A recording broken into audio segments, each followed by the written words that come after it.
do Filho e do Espírito Santo. Amém. Ave Maria, cheia de graça, o Senhor é convosco. Bendita sois vós entre as mulheres, e bendito é o fruto do vosso ventre, Jesus. Santa Maria, Mãe de Deus, rogai por nós, pecadores, agora e na hora de nossa morte. Amém. Nossa Senhora das Dores, rogai por nós. Bem, caríssimos, estamos agora iniciando a nossa quarta meditação. Estamos já na metade do nosso retiro, desta nossa Semana Santa. E agora vamos nos encaminhando para os dias, inclusive, mais importantes.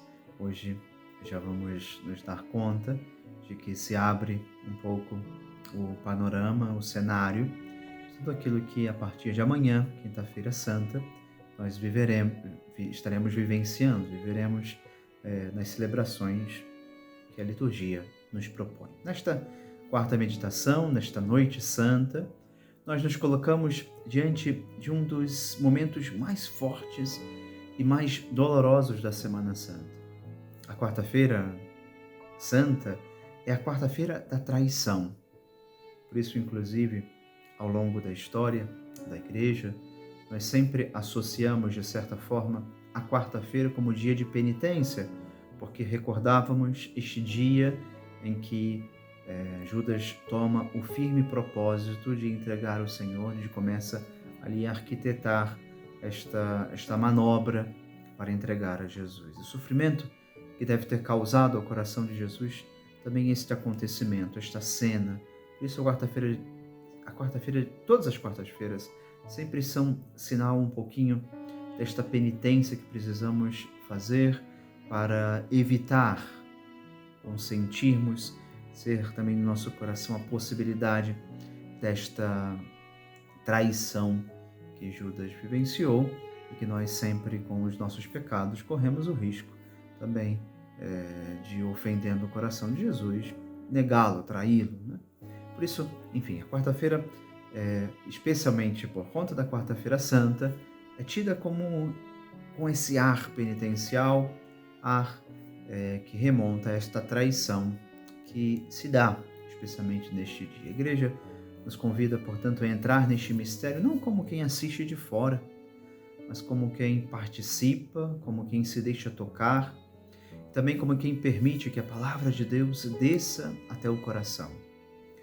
O Evangelho que nós escutamos neste dia, na quarta-feira Santa, é o Evangelho segundo São Mateus, no capítulo 26.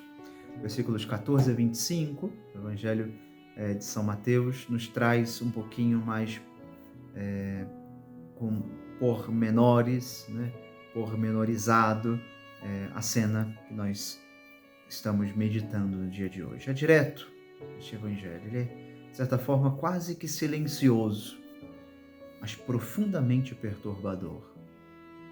Um dos 12, um amigo, reparemos bem nisso, não é alguém de fora, não é um inimigo declarado. Há muitos que buscarão prender o Senhor, que farão o possível para levá-lo à morte, mas este é um dos seus, é um dos 12, Judas Iscariotes, que caminhou com Jesus, que ouviu as suas palavras, que viu os seus milagres, vai até os sumos sacerdotes e pergunta. Ele toma a iniciativa, é ele que vai. O que me dareis se vos entregar Jesus? Meus irmãos, isso dói. E como não deve ter machucado o coração de Jesus? Ontem víamos, de certa forma, também na meditação, como Jesus amou até o fim, ofereceu condições de recomeço, ofereceu possibilidade de arrependimento. Dói, porque nos mostra que a traição não nasce de um momento isolado. Ela começa muito antes, no coração. E aqui nós também precisamos fazer memória da nossa vida, fazer um exame da nossa caminhada e pensemos, olha, aquele pecado que talvez eu tanto me arrependo, que talvez eu já chorei, já confessei, mas que no fundo talvez ainda há um certo ressentimento, que com a graça de Deus nós pedimos a Ele essa oportunidade de purificando a nossa memória, também de deixarmos para trás, de virarmos a página. Mas esse pecado, esse grande pecado, o pecado ímpar na nossa vida, aquele pecado forte, ele não nasceu do nada. Talvez uma tentação que eu fui consentindo, um pensamento que eu fui alimentando, uma oportunidade que eu fui buscando. O pecado não nasce do nada. Há pecados com consentimento imperfeito, inclusive, que em algumas circunstâncias, porque é imperfeito o consentimento, a ciência, a gravidade, porque há imperfeição no julgar, eles nem são pecados graves. Em algumas circunstâncias, em alguns momentos, dadas as circunstâncias e as condições imperfeitas. Mas não é o caso aqui de Judas. Não é o nosso caso muitas vezes. Nós sabíamos, buscávamos, fazíamos. Não é um momento isolado. Ela começa muito antes, no coração. É ali que o pecado começa. Nosso Senhor dirá isso no Evangelho. Não é o que vem de fora o que torna um homem impuro, mas o que sai do coração. É o que está no coração que torna um homem impuro. Vai crescendo devagar, é silencioso, como uma rachadura numa parede que ninguém vê, mas que um dia faz tudo desabar. A própria Escritura nos dá pistas disso. Poucos dias antes, Judas critica Maria por derramar perfume nos pés de Jesus. Ouvíamos isso na Segunda-feira Santa. Parece zelo pelos pobres, mas o Evangelho, São João, é claro ao dizer que ele fazia isso porque era ladrão, porque o seu coração estava comprometido. Ou seja, já havia ali uma divisão interior. Já havia um coração que não era inteiro para Deus. E aqui está o primeiro ponto para a nossa meditação. Ninguém trai de um dia para o outro. A traição começa nas primeiras infidelidades. Começa quando vamos negociando com Deus, vamos encontrando no rigor da lei condições, até aqui eu posso ir, para viver o mínimo, o limite. Começa quando deixamos de rezar com sinceridade, quando começamos a justificar os nossos pecados. Então chega um momento que Judas vende Jesus por 30 moedas de prata, o preço de um escravo. Mas o mais impressionante não é apenas a traição de Judas, é a atitude de Jesus. Na última ceia, Jesus diz: "Em verdade eu vos digo, um de vós vai me trair." E os apóstolos não apontam o dedo uns para os outros. Ouvíamos isso ontem, meditávamos ontem. Eles fazem uma pergunta que deveria ecoar também dentro de nós hoje. Senhor, será que sou eu? Perceba a beleza disso. Eles não dizem, Senhor, é Ele. Eles dizem, sou eu? Uma atitude de humildade também víamos ontem, mas que nos leva, então, a um exame de consciência. Quais são as nossas infidelidades de todos os dias? As pequenas coisas. E aqui, meus irmãos, precisamos também parar um instante. Deixar que essa pergunta entre no fundo do nosso coração, no fundo do nosso diálogo com Jesus. Será que sou eu? Conta-se que São Felipe Neri, ele na sua oração, repetia muitas vezes. É uma oração que eu particularmente também me faço diante de Deus muitas vezes. Uma frase que eu me repito: Senhor, não confie em Felipe, porque Felipe pode te trair. Eu preciso repetir essa frase com o nosso nome. Senhor, não confie no Padre Rafael. Vez ou outra, de um jeito ou de outro, corro sempre o risco de lhe trair. O meu coração inquieto, inconstante, frágil, não está isento desta possibilidade. Será que sou eu quando rezo sem atenção? Será que sou eu quando escolho o pecado sabendo que desagrada a Deus, que fere o seu coração, que ofende? a sua vontade santíssima, o seu amor e providência? Será que sou eu quando vivo uma vida dupla, quando diante dos demais mantenho as aparências, diante da minha esposa, diante do meu ministério, diante dos meus pais?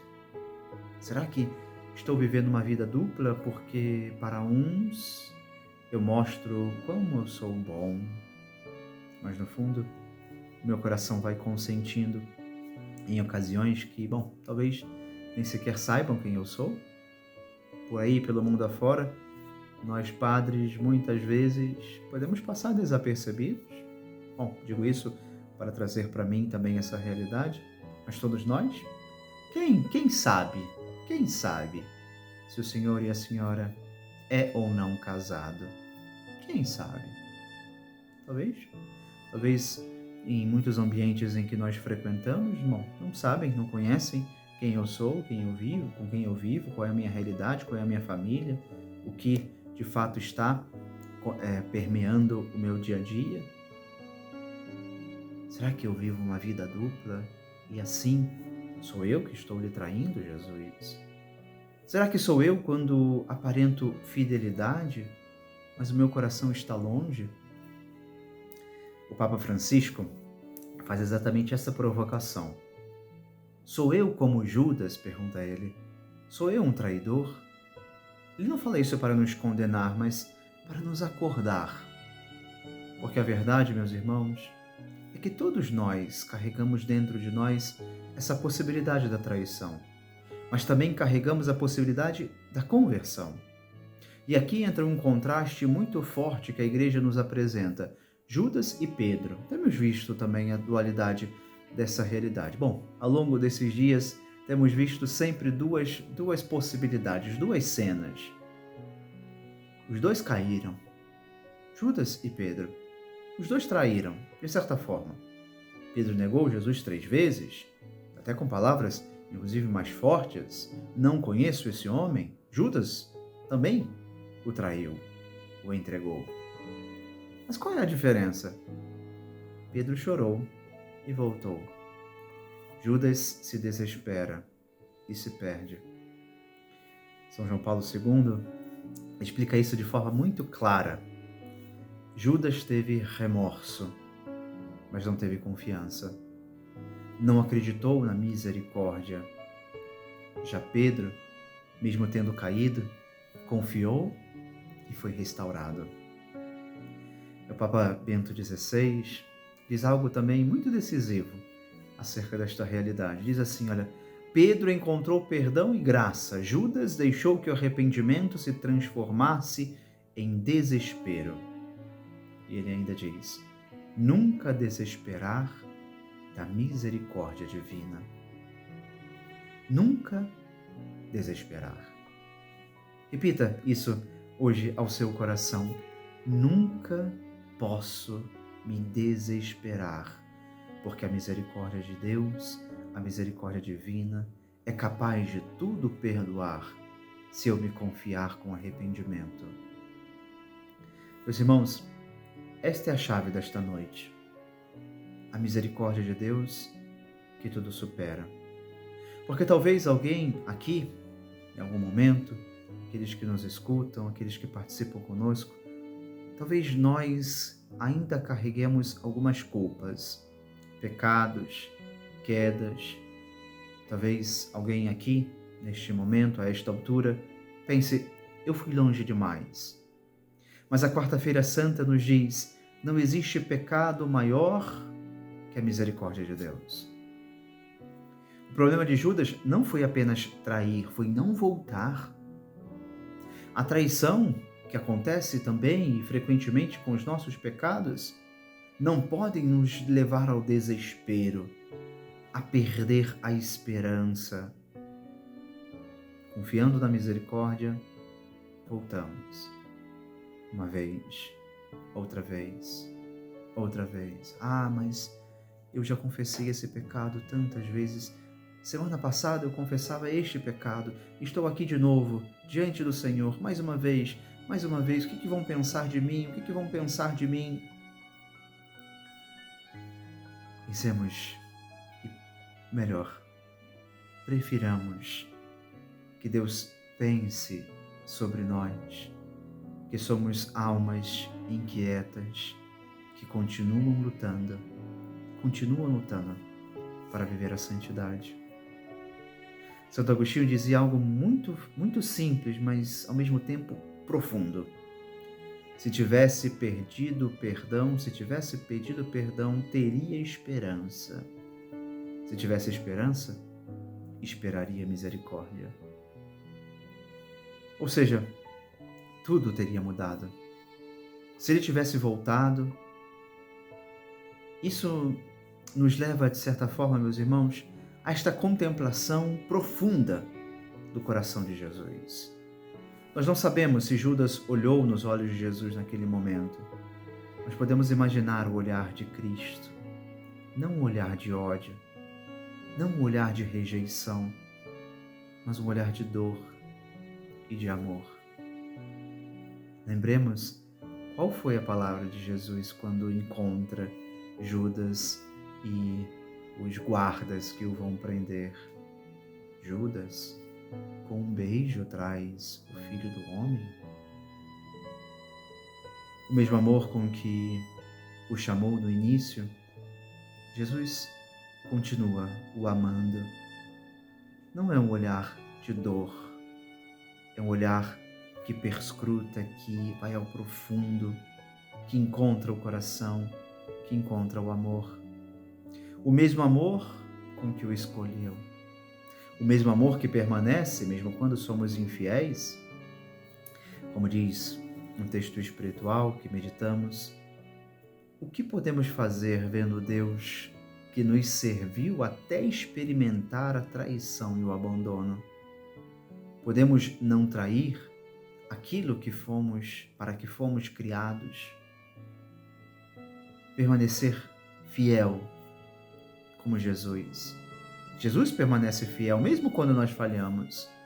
E enquanto isso, a paixão começa a se desenrolar. Jesus é entregue, julgado, humilhado e começa o caminho do Calvário. Aqui, meus irmãos, a igreja nos convida a ampliar o olhar. Não é só a traição de Judas, é o abandono de muitos. Os discípulos fogem, os amigos desaparecem, a multidão se cala.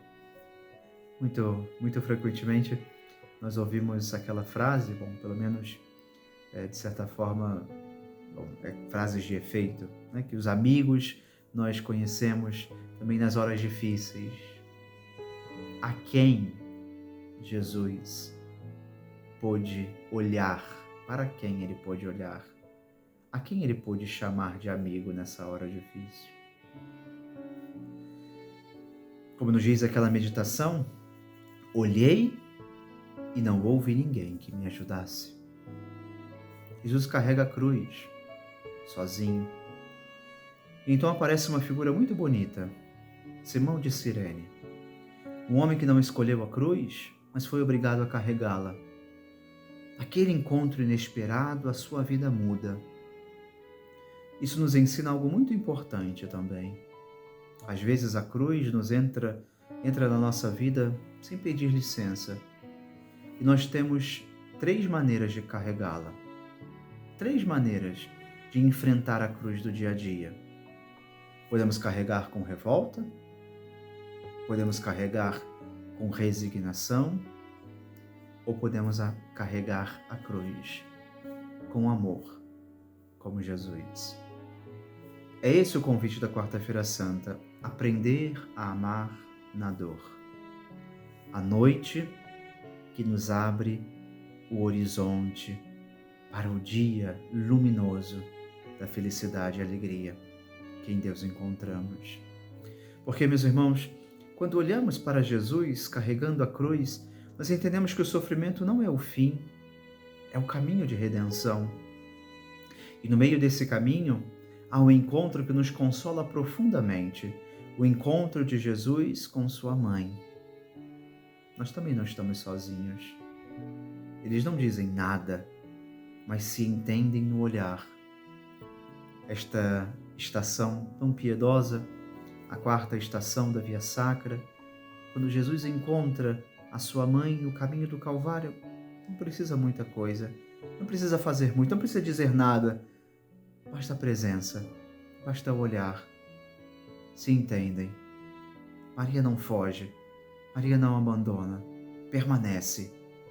Isso nos ensina que mesmo quando falhamos, mesmo quando nos sentimos indignos, podemos sempre voltar, podemos sempre recomeçar, porque ao nosso lado, a Mãe Santíssima, nossa Mãe do Céu, intercede por nós. Ela que no desespero, ou melhor, que na inquietação, nas dores que na nossa vida também temos de enfrentar, nos mostra que ela, junto do seu filho no Calvário, esperava. Na sua dor, não houve espaço para desesperar, não houve espaço para perder a confiança. Aguardava, ansiosamente, esperava em Deus.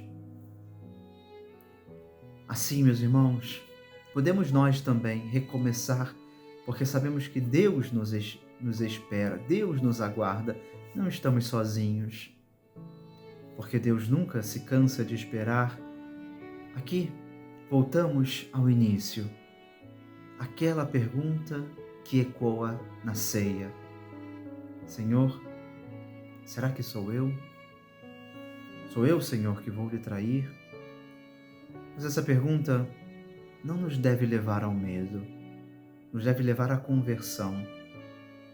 Que ela não nos paralise, que ela não nos deixe o coração anestesiado, mas que ela nos desperte, nos torne homens e mulheres renovados, novos, homens e mulheres confiados na misericórdia, que sabem reconhecer a sua pequenez, a sua miséria, o seu pecado, mas que não desesperam. Que ela não nos afaste, mas nos aproxime da misericórdia. Que nesta Semana Santa cada um de nós tenha a coragem de fazer um pequeno retiro interior, de olhar para dentro, de verdade, não só com as meditações que estamos propondo, mas de parar um pouquinho, de olhar para o nosso coração, de viver a profundidade do Evangelho desta Quarta-feira Santa, de reconhecer as nossas próprias fraquezas, mas, sobretudo, de renovar a nossa confiança. Confiar que ainda é tempo. Confiar que Deus nos ama. Confiar que a misericórdia é maior. Como disse o Papa Francisco, nas trevas e tempestades da vida, o essencial é isto: Deus nos ama. Uma outra frase que tanto ele gostava de repetir: Deus nunca se cansa de nos perdoar, nunca desiste de nos perdoar. Nós é que nos cansamos de pedir perdão muitas vezes. E se Deus nos ama, meus irmãos, então sempre há um caminho de volta. Sempre. Sempre podemos recomeçar. Sempre podemos voltar. Mesmo quando as trevas densas nos impeçam de olhar adiante, de ver algo além da nossa própria vida, de vermos para além dos nossos atos, mesmo quando parece que somos incapazes de realizar algo que seja bom diante de Deus, não podemos desesperar. Sempre há caminho de volta. Que nesta noite nós não sejamos Judas que se afasta, mas Pedro que chora e volta. Que sejamos sirineus que ajudam a carregar a cruz e que, como Maria, permaneçamos fiéis até o fim. Que nos desesperos da nossa vida, que nas inquietações, a nossa esperança esteja muito bem posta em Jesus, no Senhor. Nossa Senhora, a Virgem das Dores, que temos tanto invocado neste período, que ela nos ajude a estarmos de pé diante da cruz de Jesus, a termos o coração ferido pela dor, como não inquietar-se com a dor que a mãe sentia aos pés da cruz? Mas nada disso lhe tirava a serenidade, lhe tirava a paz, lhe levava ao desespero. Que ela nos ajude também a nós a enfrentarmos as cruzes do dia a dia, olhando para o Senhor, suplicando o seu perdão e sabendo que Ele nos concede sempre mais a possibilidade do recomeço. Corações arrependidos, perdoados em seus pecados, encontram na misericórdia a possibilidade renovada de recomeçar e de construir com Deus a história nova de quem espera no céu a alegria do encontro com este rosto misericordioso que não cessa de voltar a nós o seu olhar. Ave Maria, cheia de graça, o Senhor é convosco. Bendita sois vós entre as mulheres e bendito é o fruto do vosso ventre, Jesus. Santa Maria, Mãe de Deus, rogai por nós, pecadores, agora e na hora de nossa morte. Amém. Nossa Senhora, refúgio dos pecadores, rogai por nós. Em nome do Pai, e do Filho, e do Espírito Santo. Amém. Amanhã iniciamos o nosso tríduo pascal. Pela manhã é sempre prevista, a não ser que por razões pastorais se prefira de outro modo, pela manhã sempre é prevista a celebração da missa crismal, a missa com a renovação das promessas sacerdotais de todos os sacerdotes unidos ao seu bispo. Por isso, amanhã é dia de rezarmos muito pelos nossos sacerdotes. Dia da instituição da Eucaristia, dia da instituição do sacerdócio. O Senhor quis contar com as nossas limitadas contribuições, com nossas miseráveis mãos, para tornar presente o seu corpo sacramentalmente oferecido em todos os altares.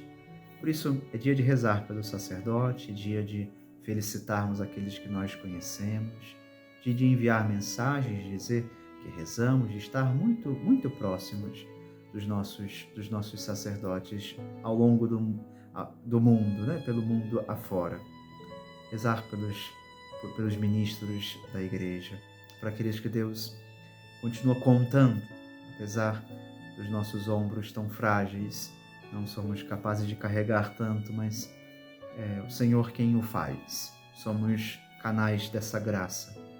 Rezar pelos sacerdotes, mas também dia de termos essa piedade eucarística aflorada na noite de amanhã, na noite da quinta-feira. Nós voltamos à igreja para iniciar as celebrações mais importantes do ano. Primeira missa, a ceia do Senhor, na ceia do Senhor, nós vamos ao cenáculo receber esse corpo que nos é oferecido, esse sangue que é derramado, aquilo que na sexta-feira se consumará no Calvário, já se torna presente no sacramento que celebramos. Quinta-feira, dia muito especial, de pedir pelos sacerdotes, mas pedir também por cada um de nós, para que a Eucaristia seja sinal de graça, de salvação e de bênção, nunca condenação para a alma daqueles que creem, para aqueles que desejam fazer em nossa vida não só a morada do Senhor, mas um eco da sua presença e das suas ações no meio do mundo. Bom, amanhã, especialmente, para que seja antes do nosso tríduo pascal, antes do início do nosso tríduo, a nossa meditação estará disponível às 17 horas, às 5 horas.